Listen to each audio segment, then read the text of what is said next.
دیدم از قلم آسماں رحمان قسط نمبر 19 آخری قسط۔ یونگ منی سوچ رہی تھی کہ اس نے کیوں گزارا کو پاکستان بھیجا، کیوں اس کے شاہ کے پاس بھیجا۔ سیاہ کپڑوں میں لپٹی، منہ پر ٹیشو رکھے پھولوں سے ڈھکی تابوت کو دیکھ رہی تھی جو حویلی کے لون میں سفید کپڑے پر پڑا تھا، جس کے گرد کئی عورتیں سفید و سیاہ کپڑوں میں ملبوس بیٹھی ہوئی تھیں، آگے پیچھے جھولتی سپارے پڑتی اس کے گلے لگ کر ہمدردیاں جتاتی، اگربتیوں کی ماتمی خوشبو اور پر اسرار خاموشی کی چھیدتی چنگاڑتی چیخیں ہر طرف بلند ہو رہی تھی۔ کوئی صدمہ نہیں تھا ان کو، کوئی افسوس نہیں تھا ان کو، وہ تو خوش تھے، بلا ٹل گئی تھی، وہ جیت گئے تھے۔ لاؤنج میں بیٹھی ہمنار فان پیزا کھاتے ہوئے ترکش ڈرامہ دیکھ رہی تھی، ہونٹوں پر بڑی مسکان تھی اور آنکھوں میں مسرت بڑی چمک، حالانکہ ڈرامے میں کوئی موت کا منظر چل رہا تھا۔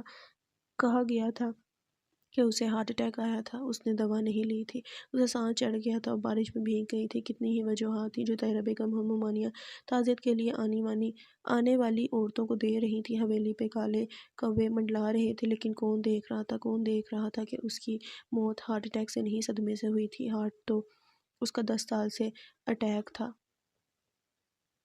آنکھیں بد بد کر وہ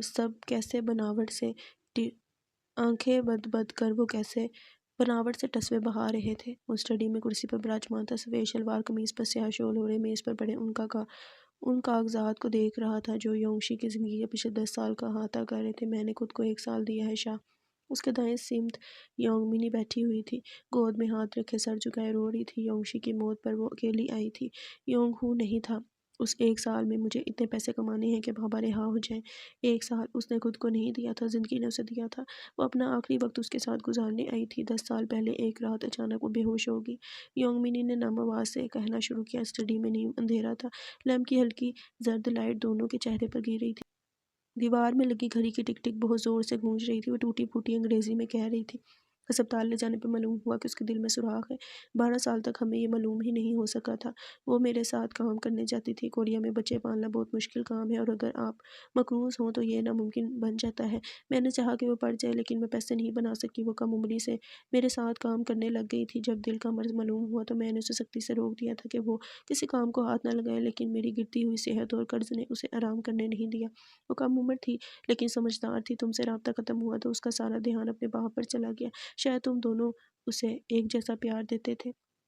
شاہجہاں کے چہرے پر کرب ہی کرب تھا، بھتیاں ساکت تھیں اور لب سختی سے بھنچے ہوئے تھے۔ میری یونگشی بہت بہت سٹرونگ تھی۔ یونگ منی نے ہچکی لی۔ ان میڈیکل رپورٹس کے بارے میں اس نے مجھے نہیں بتایا تھا۔ اگر پوسٹ مارٹم نہ ہوتا تو ایک سانس کھینچا میں ہمیشہ لا علم رہتی۔ وہ تم سے بہت پیار کرتی تھی شاہ، بہت پیار۔ میں نے دیکھی ہے اس کی لمحہ بلمحہ محبت۔ کاش وہ تم سے شادی کر لیتی، کاش اسے ہارٹ اٹیک نہ آتا۔ یونگ منی نے ٹیشو منہ پر رکھ کر زور زور سے ہچکیاں لی۔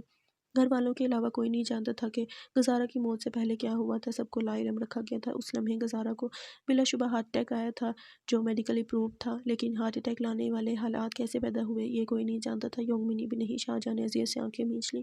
گھر میں سعادت کے مہمان روز آ رہے تھے۔ سٹنگ روم اور لاؤنج مردوں اور عورتوں سے بھرا ہوا ہوتا تھا۔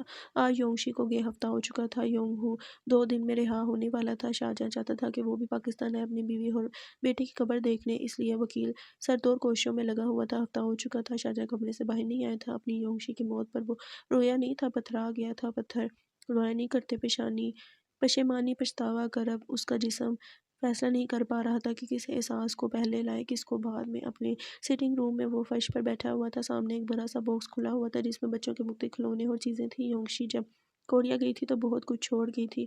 شاہجہاں ان 2 سالوں میں اس کے لیے بہت کچھ خریدا تھا۔ شاہجہاں نے اس کے آنن فانن جانے کے بعد اس نے وہ تمام چیزیں محفوظ کر لی تھیں۔ جب واپس آئی تو اس نے کئی بار ارادہ کیا کہ اسے یہ سب دکھا دے، مگر حالات موزوں نہیں ہو سکے۔ گلابی گڑیا، عید کی چوڑیاں، ہیئر بوز، بالوں کی کلپس، پنیں، گھڑیاں، جرابیں، بینڈز، میک اپ کے کیوٹ سامان، بیگ، سٹوری بکس، قلم، ڈائریاں، رنگ، کیا کچھ نہیں تھا وہاں۔ کسی کا پورا بچپن آباد تھا۔ وہی شلوار قمیض اور شال اوڑھے وہ اس تصویر کو دیکھ رہا تھا جو گزارا نے بنائی تھی، ایک راستہ جہاں اس کا ہاتھ پکڑے چلا جا رہا تھا۔ اس کے ساتھ ایس لکھا گیا تھا یعنی شاہجہاں، اور اس کے ساتھ وائی لکھا تھا یعنی یونگشی۔ کینوس کا وہ صفحہ زرد ہو گیا تھا، سطح بوسیدہ ہو گئی تھی اور رنگ مٹے جا رہے تھے، لیکن یونگشی کے ہاتھوں کی تمازت آج بھی وہاں موجود تھی۔ وہ رنگوں پر انگلیاں پھیر کر اس تمازت کو محسوس کر رہا تھا کہ اسی لمحے دروازہ سرک گیا اور وہ اندر آئی۔ اس نے پلٹ کر بھی نہیں دیکھا کہ وہ کون ہے۔ وہ تصویر کو دیکھنے میں منہمک تھا۔ ہمنا نے اپنا بیگ اندر رکھا، پھر مسکرا کر اسے دیکھتی آگے آئی، لیکن اس سے قبل کہ وہ شاہجہاں پر جھکتی اس کی مسکراہٹ اوجھل ہو گئی۔ گزارا کا سارا سامان شاہجہاں کے ارد گرد بکھرا ہوا تھا، یعنی وہ مر کر بھی زندہ تھی۔ اس نے سختی سے دانت بھینچ لیے۔ شاہجہاں نے تصویر نیچے رکھی اور کچھ اور تلاش کرنے لگا، ادھر ادھر سامان میں ہاتھ مار رہا تھا جب پشت پر کھڑی ہمنا نے کچھ سٹیکرز اٹھائے۔ اسے ڈھونڈ رہے ہو؟ سٹیکرز آگے کرتے ہوئے بولی۔ شاہجہاں چونک پڑا۔ تم چونک کیونکہ پہلی بار دیکھ رہے ہو؟ محظوظ سی مسکرائی۔ شاہجہاں نے درستگی سے اس کے ہاتھ سے سٹیکر چھینے اور جلدی جلدی سامان واپس باکس میں ڈالنے لگا۔ یونگشی کا سامان ہے، تم نے ابھی تک رکھا ہوا ہے؟ تم نے مجھے بتایا کیوں نہیں؟ کہاں رکھا تھا؟ وہ باکس اٹھا کر سیف کی طرف بڑھا تو ہمنا کا منہ شوق سے کھلا کا کھلا رہ گیا۔ اس نے بڑے سے سیف کو کوڈ ڈال کر اسے کھولا اور باکس اس میں رکھ کر بند کر دیا۔ کوڈ ہمنا نے دیکھ لیا۔ تم نے سیف میں یہ رکھا تھا؟ وہ صدمے سے اسے دیکھ رہی تھی۔ کیوں آئی ہو؟ وہ پلٹ کر اسے دیکھنے لگا۔ کیوں آئی ہوں؟ کیا مطلب؟ میرا گھر ہے، میں آ سکتی ہوں، ہمنا نے ٹھنگ کے جواب دیا۔ شاہجہاں کچھ دیر اسے دیکھتا رہا، پھر اس نے سر جھٹکا اور شال اتار کر سٹینڈ پر ڈال دی۔ اب وہ الماری کھولے اپنے کپڑے نکال رہا تھا۔ میں واپس آ گئی ہوں، اس نے آگاہ کیا۔ شاہجہاں کا ہاتھ رک گیا۔ اس نے پلٹ کر ہمنا کو دیکھا جو اسے مسکرا کر دیکھ رہی تھی۔ میں نے سوچا اب چلے جانا چاہیے، تمہیں میری ضرورت ہوگی۔ وہ قدم قدم چلتی اس کی طرف آئی۔ تم ایک کٹھن حالات سے گزر رہے ہو، ایسے میں میرا فرض ہے کہ میں تمہارا ساتھ دوں۔ وہ اس کے کپڑوں کو دائیں بائیں کرنے لگی، پھر اس نے ایک کریم رنگ کی شرٹ نکال کر اس کی طرف بڑھائی۔ مجھے تمہارے ساتھ کی ضرورت نہیں، میں بالکل ٹھیک ہوں۔ اس کے ہاتھ سے شرٹ لے کر وہ چبا کر بولا۔ تم ٹھیک کیسے ہو سکتے ہو؟ وہ مری ہے، کوئی چھوٹا غم تو نہیں اس کا مرنا؟ تمیز سے بات کرو اس کے بارے میں۔ شاہجہاں نے آنکھیں دکھائی۔ اس میں تمیز والی کیا بات ہے؟ مرے ہوئے کو مرا نہیں کہیں گے تو کیا کہیں گے؟ شہید۔ اپنی زبان پر اس کا ذکر بھی مت لانا۔ وہ دہاڑا۔ غصہ کیوں ہو رہے ہو؟ میں نے تھوڑی مارا ہے اسے، اس نے برا مانا۔ شاہجہاں نے اپنی مرضی کی شرٹ نکالی، پھر اسے چبھتی ہوئی نظروں سے دیکھا۔ اگر اس دن تم اسے نہ بتاتی تو وہ نہ مرتی۔ پتہ نہیں تم نے اسے کیا کیا بتایا، سچ جھوٹ، من گھڑت کہانیاں سنائی ہوں گی اسے، جب ہی تو وہ سہ نہیں پائی۔ اور please don't act like innocent. اب تک جو کچھ بھی ہوا ہے اس سب کی ذمہ دار صرف تم ہو، صرف تم۔ ہمنا دانت کچکچا کر اسے دیکھ رہی تھی۔ شاہجہاں نے ایک چڑھتی نظر ڈالی اور پلٹ گیا۔ صرف میں قصوروار نہیں ہوں، تم بھی ہو۔ مت بھولو، اس رات میں نے اکیلے کچھ نہیں کیا تھا، تم بھی شامل تھے۔ وہ جو جا رہا تھا یکدم رک گیا۔ ہمنا اس کے سامنے تالی ایک ہاتھ سے نہیں بجتی۔ شاہجہاں صاحب، اگر میں نے گناہ کیا تھا تو ثواب تو تم نے بھی نہیں کمایا۔ یو سٹوس می، یو چوز ٹیوشن۔ وہ دو بدو بولی۔ وہ اگلا سانس نہیں لے سکا۔ مجھے کسی سے محبت ہو گئی نا شاہجہاں، تو مجھے دنیا کا کوئی لڑکا سیڈیوس نہیں کر سکے گا۔ میں کسی سے مخلص ہوں گی نا تو کسی کا نشہ، کسی کا حسن، کسی کی چال، کسی کی سیڈیوشن مجھے بہکا نہیں سکے گی۔ گیٹ آف مائی وے، اس نے لو دیتی آنکھوں سے کہا۔ شی گوٹ آف یور وے۔ وہ ہٹ گئی ہے تمہارے راستے سے کیونکہ وہ جانتی تھی کہ تم جیسا وحشی اسے ڈیزرو نہیں کرتا۔ جو اپنی نفسانی خواہش نہیں روک سکا وہ محبت کیسے نبھا سکتا ہے؟ مجھ سے شادی کر کے مجھے نہ چھو کر تم یہ مت سمجھو کہ تم اس کی محبت کو دوام دے رہے ہو۔ تم اس کا سینہ ٹھوکا ایک بزدل مرد ہو شاہجہاں۔ تم نے اس دن مجھے کہا تھا کہ میں حامد جیسا کاہل، بزدل اور پیر پر وار کرنے والا مرد ڈیزرو کرتی ہوں۔ وہ کاہل نہیں تھا، وہ غیرت مند تھا۔ اس نے کم از کم وار تو کیا اپنی عورت کے لیے، اور تم نے کیا کیا؟ اپنی محبت کو چیٹ کیا، اسے دھوکہ دیا۔ شاہجہاں کی مٹھیاں بھیج گئیں، گردن کی رگیں تن گئیں۔ بزدل مرد وہ نہیں ہوتا جو سینے پر وار نہ کر سکتا ہو۔ بزدل مرد وہ ہوتا ہے شاہجہاں صاحب جو اپنی عورت کی غیر موجودگی میں اپنے نفس پر قابو نہ رکھ سکے، جو اس کی حصے کی محبت کسی اور کو دے دے۔ دفع ہو جائے یہاں سے۔ اس کی پتلیاں پھڑپڑائیں۔ نہیں جاؤں گی میں، اب میں ادھر ہی رہوں گی، ہر لمحے تمہیں یاد دلاؤں گی کہ تم نے کیا کیا۔ شاہجہاں نے اسے بازو سے کھینچ کر پڑے دھکیلا، مگر اگلے ہی لمحے وہ اس پر جھپٹ پڑی۔ کیا ہوا؟ سچائی نہیں سن سکے؟ اس دن تو مجھے لیکچر دے رہے تھے، اب خود سچ نہیں سنا چاہ رہا؟ پیچھے ہو جاؤ، تمہیں سنائی نہیں دے رہا؟ وہ دہارا۔ نہیں، شاہجہاں نے زوردار چماٹ اس کے منہ پر دے مارا۔ وہ بے ساختہ لڑکھڑے۔ اب سنائی دے دیا ہوگا؟ وہ اپنے گال پر ہاتھ رکھ کر سیدھی ہوئی۔ تم نے مجھ پر ہاتھ اٹھایا؟ شوق سے اسے دیکھ رہی جو پینٹ نکال رہا تھا، انداز میں لاپرواہی تھی۔ How dare you! اسے شانے سے تھام کر اسے موڑ کر اس کا گریبان پکڑ لیا۔ تمہاری ہمت کیسی ہو مجھ پر ہاتھ اٹھانے کی؟ خود کو قابو میں رکھو۔ اس کی کلائی پکڑ کر اسے پیچھے کیا۔ میں نے ساری زندگی تمہیں دی ہے اور تم نے مجھ پر ہاتھ اٹھایا ہے؟ وہ بس سے دور صدمے میں تھی۔ یہ زندگی اپنی مرضی سے دی ہے، میں نے مانگی نہیں تھی۔ تو مسٹر شاہجہاں، تم ابھی بھی ٹھیک نہیں ہوگے میرے ساتھ؟ وہ احمقانہ انداز میں ہنس پڑی۔ شاہجہاں لاتعلقی سے واش روم کی طرف بڑھ گیا۔ وہ ڈریسنگ میں کھڑی رہ گئی۔ 20 منٹ بعد جب وہ گیلے بالوں میں تولیہ رگڑتا ہوا باہر آیا تو وہ نہیں تھی۔ وہ بیزاری سے آئینے کے سامنے آ کر کھڑا ہو گیا اور تولیہ ایک طرف ڈال دیا۔ جب وہ جھکا اور ہیئر برش اٹھانے لگا۔ اس کی نظر آئینے میں نظر آتے سیف پر پڑی جس کا دروازہ کھلا ہوا تھا۔ وہ تیز سے مڑا، سیف میں باکس نہیں تھا۔ ہمنا سختی سے دانت دباتا وہ باہر کی طرف لپکا۔ لون میں ایک ڈھیر کو آگ لگی ہوئی تھی، کتابیں، کپڑے، قلم سب جل رہا تھا۔ تیز سیاہ دھواں اوپر اٹھ رہا تھا اور شعلے لپک لپک کر بلند ہو رہے تھے۔ وہ باہوں میں باکس پکڑے ایک ایک کر کے یونگشی کی ساری چیزیں آگ میں جھونک رہی تھی۔ گھر والے بھی وہاں موجود تھے، چچا چچیاں، کزن، بچے سب۔ جب اس نے باکس میں ہاتھ ڈالا تو اگلی چیز وہی تصویر نکلی۔ اس نے باہر نکال کر طنزیہ نظروں سے کچھ دیر اسے دیکھا، پھر وہ نیچے بیٹھی اور تصویر کا کونا آگ کے شعلے پر رکھ دیا۔ اسی لمحے شاہجہاں اس تصویر پر جھپٹ پڑا اور تیز سے اچکلی پھونک مار مار کر اس نے آگ بجھائی، مگر آدھی تصویر جل کر راکھ ہو چکی تھی۔ یہ کیا کیا تم نے جاہل عورت؟ وہ صدمے سے ڈھیر ہو کر دیکھ رہا تھا۔ کیا مطلب کیا کیا؟ بڑے ہوں کی چیزوں کو گھر میں رکھنے سے اپشگن ہوتا ہے؟ بس اسے ٹھکانے لگا رہی تھی۔ وہ باکس پھینکتے ہوئے ہاتھ جھاڑ کر بولی۔ اگلے ہی پل شاہجہاں نے بے دردی سے اس کے دوسرے گال پر تھپڑ مارا۔ اس بار بھی وہ لڑکھڑائی۔ گھر والوں کے منہ کھل گئے۔ تمہارے کرنے کو رہ گیا تھا یہ سب۔ کوہنی سے پکڑ کر اسے سیدھا کیا۔ تم نے دوبارہ مجھے مارا۔ وہ اب رو رہی تھی۔ شاہجہاں یہ تم نے کیا کیا؟ بچے کے سامنے بیوی پر ہاتھ اٹھائے ہیں؟ روشنا نے بناوٹ سے زید کو قریب کیا۔ شاہجہاں نے پلٹ کر دیکھا، زید دونوں کو چکرائی ہوئی نظروں سے دیکھ رہا تھا۔ اس نے تیزی سے ہمنا کی کوہنی چھوڑی۔ آخر کب ختم ہوگا تم دونوں کا یہ جھگڑا؟ سلیمان صاحب بے قابو ہوئے۔ اکھاڑے میں پہلوان بھی اتنا نہیں لڑتے جتنا تم دونوں لڑتے ہو۔ کچھ احساس ہے تم دونوں کو کہ گھر میں کیا حالات چل رہے ہیں؟ تم مجھ سے کیوں پوچھ رہے ہیں؟ ہمنا بدتمیزی سے چلائی۔ 20 منٹ پہلے اس نے مجھے تھپڑ مارا ہے اور یہ پھر مارا ہے۔ اپنی محبوبہ کے مرنے کا سارا غبار یہ مجھ پر نکال رہا ہے۔ شاہجہاں طاہرہ بیگم کو اچھو لگا۔ اس کی زبان بند کرائے نا۔ کیوں یونگشی کو بار بار لا رہی ہے بیچ میں؟ اس نے تیش سے پوچھا۔ میں لا رہی ہوں اس کو؟ ہمنا نے گال سے ہاتھ ہٹائے۔ تم لاتے ہو اس کو؟ جب وہ پہلی بار کوریا سے آئی تھی تب تم لائے اسے بیچ، پھر جب چلی گئی پھر تم نے جانے نہیں دیا، جب دوبارہ آئی پھر بھی وہ ہمارے بیچ رہی، اب جب وہ مر گئی ہے پھر بھی وہ نہیں جا رہی، وہ ہمیشہ ہمارے بیچ رہے گی، وہ کبھی نہیں جائے گی، جہنم میں چلی جائے گی، میری زندگی سے نہیں جائے گی۔ وہ حسد کی انتہا سے کہہ رہی تھی۔ تمیز سے بات کرو اس کے بارے میں۔ شاہجہاں چلایا۔ نہیں کروں گی۔ کیا کر لو گے؟ دوبارہ مارو گے؟ مارو۔ وہ گال آگے کرتے ہوئے قریب آئی۔ شاہجہاں نے ہاتھ بلند کیا مگر اس سے قبل کہ وہ مارتا طاہرہ بیگم نے اس کا ہاتھ پکڑ لیا۔ بس کرو، گھر میں مہمان آئے بیٹھے ہیں اور تم لوگوں کے تماشے ختم نہیں ہو رہے۔ انہوں نے اس کا ہاتھ جھٹک دیا۔ ہمنا صدمے سے اس کا ہاتھ کو دیکھ رہی تھی جو تیسری بار اس پر اٹھنے والا ڈھیر سے اٹھتے دھوئیں میں اب پلاسٹک کی بدبو شامل ہو گئی تھی۔ چیزیں آہستہ آہستہ ختم ہو رہی تھیں۔ 2 بار تم نے میری بیٹی پر ہاتھ اٹھایا صرف ایک مری ہوئی لڑکی کے لیے؟ عفت بیگم چپتے ہوئے لہجے میں کہتی۔ شاہجہاں کے روبرو آئی تھی۔ عرفان صاحب کے نتھے بھی پھول رہے تھے۔ بس ختم کرو اس بات کو عفت، جانے دو سب، چلو یہاں سے، اپنے اپنے کمروں میں جاؤ۔ طاہرہ بیگم نے مالکانی کی طرح سب کے آگے جلائے مگر عفت نے تیزی سے انہیں کندھا مارا۔ نہ تو آپ بھی جان ہیں بھابی بیگم اور نہ میں آپ کی فرمانبردار بہو کہ آپ ہاتھ جلائیں گی تو میں یہاں سے چلی جاؤں گی۔ وہ انہیں دیکھ کر تیزابی لہجے میں بولی۔ طاہرہ کے اوسان جاتے رہے۔ انہوں نے ماں کی پشت پر بیٹے کو دیکھا۔ اس چھنال کی بیٹی کے لیے تم نے میری بیٹی کو مارا شاہجہاں؟ بدتمیزی پر مارا ہے۔ یونگشی کا نام نہ لیں چچی، میری بیٹی 10 سال سے تمہارے نکاح میں ہے، 10 سال سے ایک بار بھی تم نے اسے بیوی کا حق نہیں دیا، پھر بھی وہ صبر سے شکر سے تمہارے ساتھ رہ رہی ہے، شکوہ کرتی بھی ہے تو مجھ سے یا اپنے باپ سے، کیا اس کی کوئی صفائی دو گے تم؟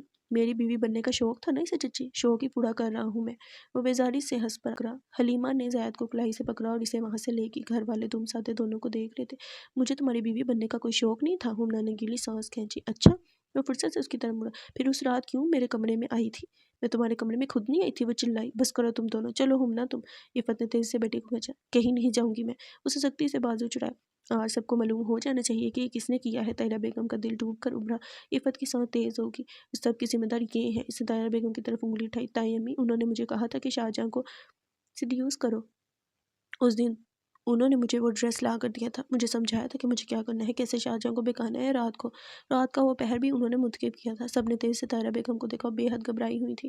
جھوٹ بول رہی ہے لڑکی، اپنے کانڈ کا الزام میرے سر ڈال رہی ہے۔ یہ الزام نہیں ہے تائی امی، آپ ہی نے میرا رشتہ شاہجہاں کے ساتھ طے کیا تھا، آپ ہی انہیں پریشرائز کر رہی تھی نا، آپ جانتی تھی وہ یونگشی سے شادی کرنا چاہتے ہیں، آپ ہی نے یہ چال چلی۔ طاہرہ بیگم نے رکھ کر اسے تھپڑ مارا۔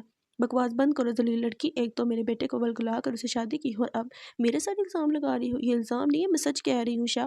وہ تیز سے بولی۔ شاہ میں سچ کہہ رہی ہوں، آپ کی امی نے مجھے بھیجا تھا آپ کے پاس۔ اپنی بیٹی کو لگام ڈالو عفت، ورنہ مجھ سے بڑا کوئی نہیں ہوگا۔ انہوں نے جون بدلا۔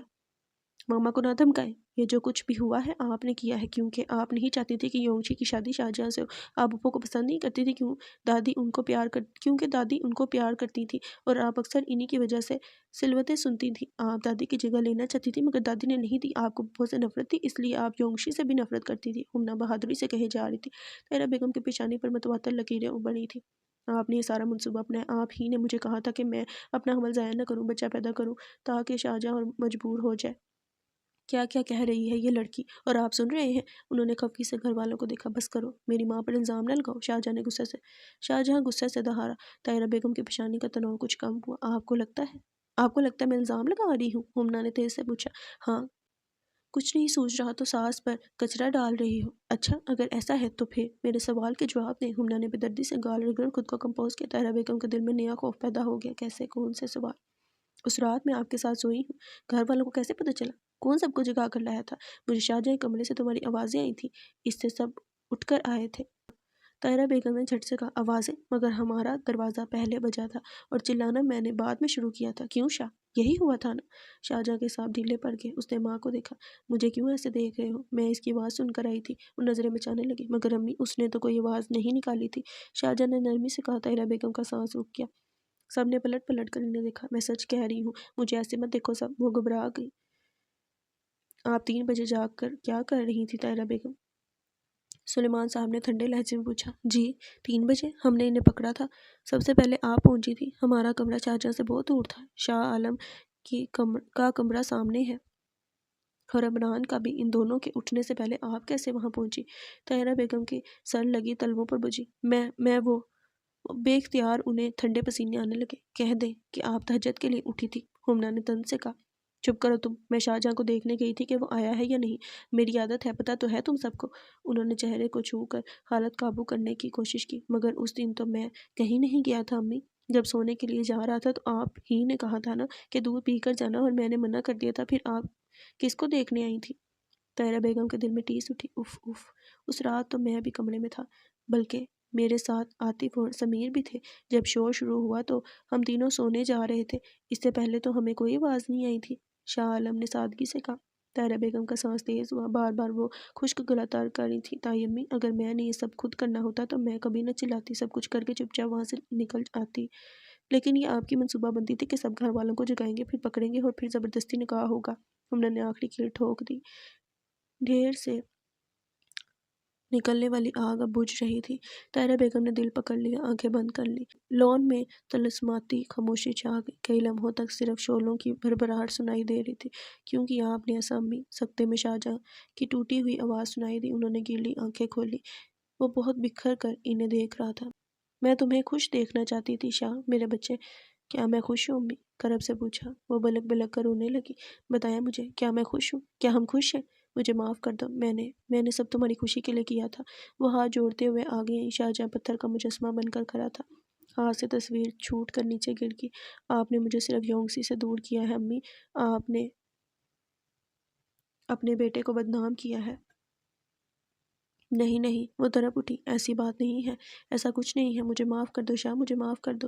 انہوں نے سسکتے ہوئے اپنا سر اس کے سینے پر رکھ دیا۔ شاہجہاں جگرائی آنکھوں سے انہیں روتا ہوا سنتا رہا، پھر اس نے نرمی سے انہیں کندھے سے تھاما اور پیچھے کر دیا۔ پھر وہ رکا نہیں، لمبے لمبے ڈگ بڑھتا وہاں سے چلا گیا۔ تازہ تازہ مٹی پر ڈھیروں پھول کی پتیاں بکھری ہوئی تھیں۔ خاک کی اس ڈھیری پر اگر بتیاں جل رہی تھیں، اطراف میں تازہ کھودی ہوئی مٹی کی سوندھی سوندھی خوشبو پھیلی تھی۔ معلوم ہوتا تھا کسی کا خوشبو سے بھرا دل دفن ہو کر گیا ہے۔ وہ اس کے پیروں میں کھڑا تھا، ہاتھ میں گلدستہ تھا، 4 پھولوں کا گلدستہ۔ سفید شرٹ اور نیلی پینٹ پہنے، بڑی ہوئی شیو کے ساتھ سوجی ہوئی آنکھیں لیے وہ آج رویا تھا۔ 1 ہفتے بعد اسے رونا آ ہی گیا تھا۔ وہ یونگ ہو اور یونگ منی کے ساتھ پھوٹ پھوٹ کر رویا تھا۔ یونگ ہو جس کی ساری دنیا لٹ گئی تھی، وہ رہا ہو چکا تھا اور دیکھ رہا تھا ان 2 ہستیوں کو جن کو وہ جیل جانے سے پہلے اکیلا چھوڑ کر گیا تھا، اور جیل سے رہا ہونے کے بعد وہ اسے اکیلا چھوڑ گئی تھی۔ اس کی بیوی سمن، اس کی بیٹی کسارا۔ مجھے ایک رنگ کے پھولوں والا بوکے نہیں پسند، مجھے ہر طرح کے پھول بوکے میں اچھے لگتے ہیں۔ وہ کہا کرتی تھی۔ آج اس کی قبر کے ارد گرد 4 پھولوں والے بوکے تھے، کچھ مرجھائے، کچھ تازہ، کچھ خوشبو دیتے، کچھ ماتم کرتے۔ میں نے سنا ہے پاکستانی شادیوں میں سرخ رنگ ضروری ہوتا ہے، لیکن میں نے جان بوجھ کر نہیں خریدا کچھ بھی سرخ رنگ کا۔ پتہ ہے کیوں؟ کیونکہ میں یہ آپ کے لیے پہننا چاہتی ہوں۔ آواز قریب سے آ رہی تھی، شاید مٹی کے نیچے سے۔ کامدار لہنگا زری والا جس میں گہری گہری کلیاں ہوں گی، گھونگھٹ لوں گی سینے تک، کسی کو آپ سے پہلے شکل نہیں دکھاؤں گی یوگمنی کو بھی نہیں، سرخ لپسٹک لگاؤں گی، کاجل لگاؤں گی، اپنے ہاتھ پہ آپ کا نام لکھواؤں گی جسے آپ ڈھونڈیں گے، ہاتھوں کی لکیروں میں جس کا نام ہی نہیں تھا وہ کیسے ڈھونڈ سکتا تھا۔ میں آپ کے لیے بھرپور اہتمام کروں گی، جشن سے آپ کا استقبال کروں گی۔ اس نے اہتمام ہی تو کیا تھا، اپنے لیے اپنی ذات کی مٹی کھود کر اس میں شاہ کو دفنا دیا تھا۔ اس نے محبت ہی تو کی تھی، بے لوث محبت، اندیکھی انچوئی محبت۔ تم یو ایس شفٹ ہو رہے ہو؟ طاہرہ بیگم اسے بیگ میں سامان ڈالتا ہوا دیکھ رہی تھی۔ وہ چپ تھا، وہ کئی دنوں سے چپ تھا، پھر کل ہی سب کو معلوم پڑا کہ وہ یو ایس جا رہا ہے زید کو لے کر۔ وہ اب وہیں رہنا چاہتا تھا، پاکستان میں سوائے یونگشی کی قبر اور تلخ یادوں کے اور کچھ نہیں تھا۔ تم اپنی ماں کو چھوڑ کر جا رہے ہو؟ انہوں نے اسے بازو سے پکڑا، وہ جھک کر بیگ کی زپ بند کر رہا تھا۔ جب وہ بیگ ایک طرف رکھ کر سیدھا ہوا تو اس نے بازو چھڑا لیا۔ کیا تم اپنی ماں کو معاف نہیں کرو گے؟ انہوں نے کرب سے پوچھا۔ وہ بس خاموش رہا۔ سامنے صوفے پر زید اور ہمنا بھی بیٹھے تھے۔ زید گیم کھیل رہا تھا، ہمنا خاموشی سے اسے دیکھ رہی تھی۔ شاہجہاں نے جھک کر سائڈ ٹیبل کی دراز سے ایک فائل نکالی اور قدم قدم چل کر ہمنا کے پاس آئی۔ یہ لو۔ اس نے چونکتے ہوئے فائل پکڑی۔ یہ کیا ہے؟ طلاق کے پیپرز ہیں، سادگی سے کہتا وہ زید کی طرف مڑا۔ ہمنا نے بے ساختہ ٹانگ سے ٹانگ ہٹائی۔ جیم، بیگ گاڑی میں رکھ دے۔ یس ڈیڈ۔ وہ فون سے نظریں ہٹائے بغیر بولا۔ ہمنا فائل کو دیکھ رہی تھی، اس کے چہرے پر دھچا تھا۔ طاہرہ بیگم کی آنکھیں چکرائی ہوئی تھیں۔ شاہجہاں پلٹ کر بیگ کی طرف آیا تو طاہرہ بیگم نے بازو سے پکڑ لیا۔ تم ہمنا کو طلاق دے رہے ہو؟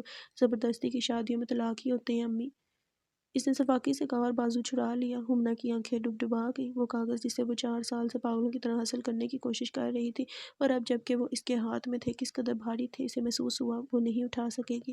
زید چھٹیوں میں تم سے ملنے آتا رہے گا، تم بھی آ سکتی ہو۔ دونوں بیگ ہینڈل سے تھام کر باہر لے جاتے ہوئے اس نے کہا۔ ملازم دروازے پر کھڑا تھا۔ یہ لو، بیگ گاڑی میں رکھ دو۔ ملازم بیگ پکڑ کر چلا گیا۔ کم آن جیم، وی آر گیٹنگ لیٹ، اس نے بیگ سے کوٹ اٹھاتے ہوئے کہا۔ Okay dead. زید نے فون بند کیا اور لپک کر اتر گیا۔ زید رکو۔ ہمنا نے پیپر پھینکے اور تیز سے اس کے پیچھے لپکی۔ کمرے کے وسط میں رک کر اس نے زید کو سینے میں بھیجا۔ شاہجہاں بازو پر کوٹ ڈالے اسے دیکھ رہا تھا۔ Mom loves you, you know dad نا، مجھے کال کرنی ہے، ہر روز بات کرو گے، ٹھیک ہے؟ وہ پیچھے ہو کر اس کے ہاتھ تھامے وعدہ لے رہی تھی۔ زید نے باپ کو دیکھا، پیشانے اچکا دیا۔ اوکے۔ ہمنا نے باری باری اس کے گال چومے اور اسے ایک بار پھر بھینچ لیا۔ کچھ دیر اسے لگائے رکھا، پھر چھوڑ دیا۔ وہ دوڑ کر باہر نکل گیا۔ تم بھی اپنی ماں کو گلے لگا لو، طاہرہ بیگم نے تڑپ کے کہا۔ شاہجہاں نے رک کر دیکھا، پھر قدرے آگے آیا اور انہیں گلے لگا لیا۔ وہ رو پڑی۔ بے شک انہوں نے اسے تباہ کیا تھا، مگر وہ ماں سے بدتمیزی کا مرتکب کبھی نہیں ٹھہر سکتا تھا۔ ہمنا فاصلے پر کھڑی اسے دیکھ رہی تھی اور آج اسے شاہجہاں پہ ویسا ہی پیار آ رہا تھا جیسا کبھی آیا کرتا تھا۔ خدا حافظ، اس نے ماں کو ہٹانے کے لیے کہا اور باہر کی طرف قدم بڑھا لیے۔ گاڑی جب ایئرپورٹ کی طرف چل پڑی تو اس نے سوچا کہ کون لوٹا، میں، گزارا، سمن یا پھر یونگ ہو؟ کون زیادہ تباہ ہوا؟ بلا شبہ وہی تباہ ہوئی تھی، لیکن دل میں کہیں اندر وہ بھی تباہ ہوا تھا۔ اب جب کہ وہ نہیں تھی، وہ کہہ سکتا تھا کہ وہ زندہ نہیں ہے۔ وہ اب ساری عمر صرف سانس لینے والا تھا، صرف سانس۔ ختم شد۔ سو گائز، یہاں پر ناول اینڈ ہو گیا۔ میں امید کرتی ہوں کہ آپ کو ناول اچھا لگا ہوگا۔ اپنا بہت زیادہ خیال رکھیں گا، دعاؤں میں یاد رکھیں گا، فیڈ بیک ضرور دیجیے گا۔ اللہ حافظ۔